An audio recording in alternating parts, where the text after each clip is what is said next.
On the wall of the music room of my children's prep school in deepest Herefordshire in the 1990s was one of those timeline charts that simulate the flow of history in the form of a polyphony of overlapping lines.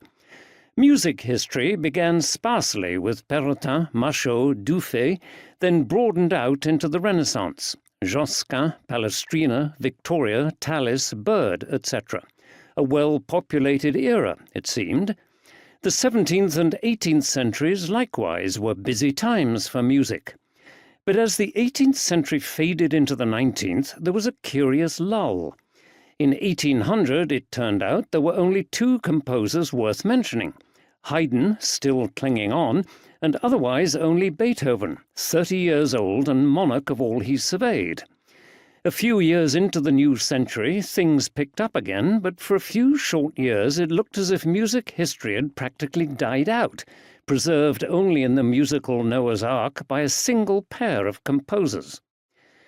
Beethoven's superiority was certainly no myth.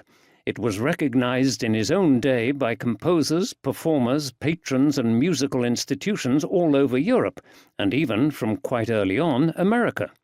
In 1803, the Paris piano manufacturer, Sébastien Erard, sent him a piano as a gift that was also, of course, a promotional exercise.